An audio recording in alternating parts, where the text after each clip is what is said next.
Et salut tout le monde. Alors aujourd'hui, comme vous le voyez, ça y est, on est reparti sur le petit marin, le petit Red Sea 130D de Max, un bac de 130 litres. Et là, je vous montre la fameuse petite filière. Bon, elle n'est pas tout à fait dépliée parce que j'ai nettoyé les vitres, hein. J'ai changé des coraux de place et ça, je vais vous expliquer.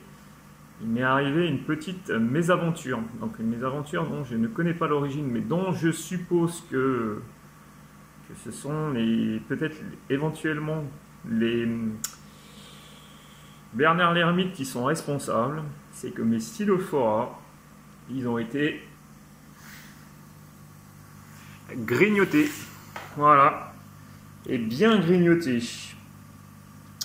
Surtout le premier, le violet.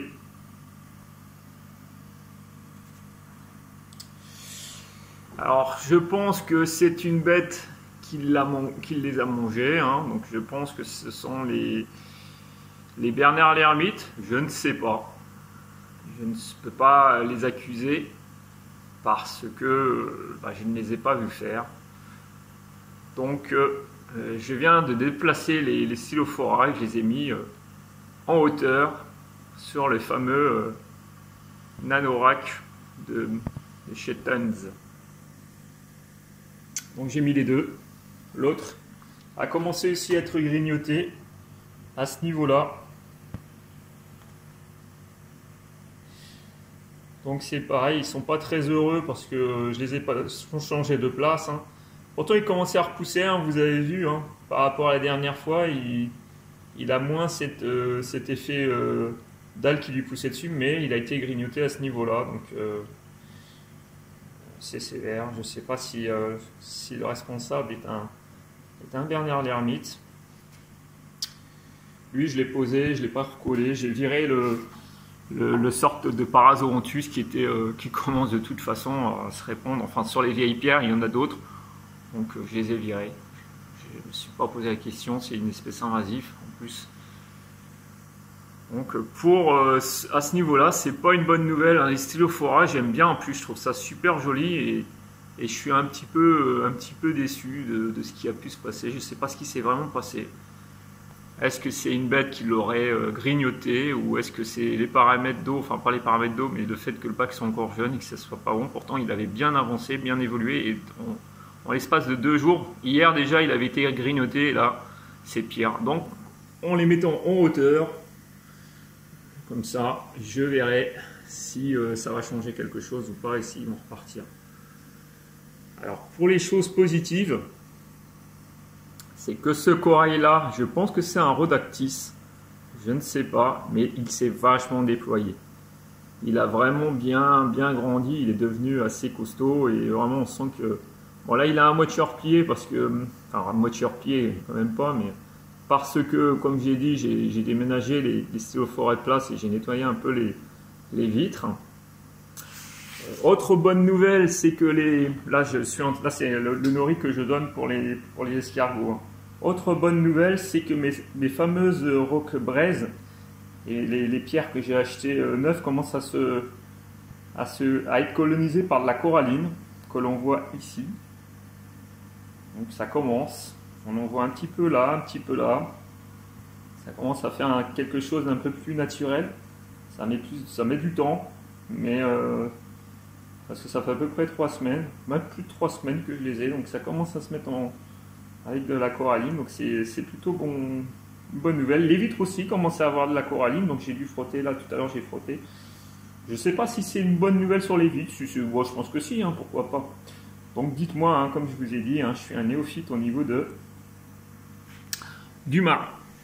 Alors les Colostrea, je les ai changés de place. Je ne sais pas si je l'avais changé de place la dernière fois dans la vidéo, mais là maintenant ils ont changé de place, ils sont ici, ils se sentent mieux, ils sont plus épanouis. D'ailleurs on les voit, ils sont un peu plus ouverts. Ils sont en train de faire une nouvelle tête là, je pense. Ah oui, il y a des nouvelles têtes qui sont en train de venir là, ici surtout. Voilà. On ne voit pas très bien parce que c'est flou. Mauvaise nouvelle, j'ai des algues Valonia, je crois, des pierres que j'ai récupérées sur le mec, vous savez, les algues bulles. Donc j'en ai retiré, mais c'est pas spécialement simple. Le ricordia jaune en train de grossir et de grandir. C'est une bonne nouvelle, je suis content, il y a un escargot. Tiens, bah là, il y a justement une algue, la fameuse algue Allonia, là. On en voit ici. Je sais pas si on va bien la voir. Voilà, il y a ça, et j'en ai sur les pierres que j'ai été récupéré chez le gars. J'en enlève à la main, mais bon, c'est un peu embêtant. Donc voilà, c'est ce que je disais. Là, j'ai encore les fameux, enfin, c'est pas les algues, en fait, c'est pas des algues, c'est pas des anémones de verre, c'est les fameuses Parazoanthus, je sais plus le nom, mais bon, voilà, j'en avais là, donc c'est un peu envahissant. J'en ai d'autres ailleurs. En fait, il y avait pas mal de peste d'eau, hein, d'eau de mer, peste, comme je dis entre guillemets, sur ces vieilles pierres. Et je me demande si c'est pas pour ça qu'il a arrêté son big aquarium. C'est un grand aquarium, et je me demande si c'est pas pour ça qu'il a arrêté. Il avait sûrement pas mal de problèmes. Là, on le voit bien, le ricordia jaune, il est vraiment très très beau. Il se développe bien, hein. Je suis content, lui, il se développe bien. Le filia aussi, c'est vraiment une belle espèce, une bicolore, un SP bicolore, c'est vraiment joli. Les autres bonnes nouvelles, c'est que mon sable, regardez, j'ai pas siphonné, rien du tout. En 2-3 jours, ça a disparu. En 3 jours, ouais, en 3 jours, ça a disparu. On a là un petit escargot, là, Astrea étoilée. C'est pour eux que je mets le nourri avec les istrio. Alors, qu'est-ce que j'ai fait pour le sable? C'est simple. J'ai fait un changement d'eau de 20 litres une journée, puis quelques jours après, j'ai refait 20 litres. Sans siphonner. Du coup, j'ai un sable qui est propre. Donc ça, c'est les boutures que j'ai reçues la dernière fois. J'ai dit peut-être une bêtise, mais je sais plus si c'est la favite, celle-là, ou c'est la favière, je sais plus. Il faudra que je me renseigne. Donc voilà. Elles sont jolies, hein. J'ai envie que ça monte comme ça. Doucement, comme ça, que ça remonte le long de la paroi. Bon, j'ai perdu un Nassarius, hein. Un des Nassarius qui était pas bien, il est mort. Ben voilà, et la coquille est ici. Et l'autre corail est ici. C'est un Favia, je crois. Donc je redonnerai le nom plus tard, mais pour l'instant. Donc c'est un petit corail, mais je pense que une fois que ça va pousser, ça va être sympa. Bon, j'ai la sabelle qui grandit, hein, la sabelle qui vient des pierres. Les Zoonthus derrière, ils font un peu la tronche. Je sais pas si c'est parce que c'est agressif ou pas, la sabelle. Sinon, les Discosoma qui étaient sur les pierres vont bien. Continuent à faire leur petite croissance. Ils sont jolis aussi, hein, ils ont de belles couleurs. Hein. Ils sont sympas, ils sont une petite colonie là qui commence à se mettre là.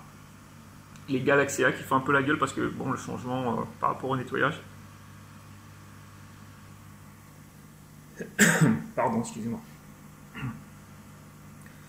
Donc voilà pour le marin. Donc il y a des bonnes nouvelles. Ah, j'ai quelque chose coincé dans la gorge. Des bonnes nouvelles et des mauvaises nouvelles, mais surtout des bonnes nouvelles. Excusez-moi.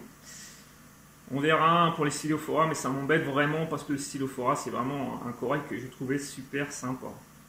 Donc on voit que la Brestone, elle commence à être colonisée par différentes algues, et ça c'est plutôt bien, surtout la coralline. Donc voilà, bah écoutez, c'est le second suivi du petit marin, et pour l'instant toujours pas de poissons. Les crevettes vont bien, elles sont par contre planquées, je les vois jamais. Si de temps en temps sous les rochers, elles se balancent doucement de droite à gauche pour un peu imiter le mouvement de l'eau. C'est sympa, mais sinon je les vois jamais. Donc voilà, salut, allez, en tout cas je vous souhaite une bonne fin de journée, et puis Et puis surtout, prenez soin de vous. C'est important. Allez, salut!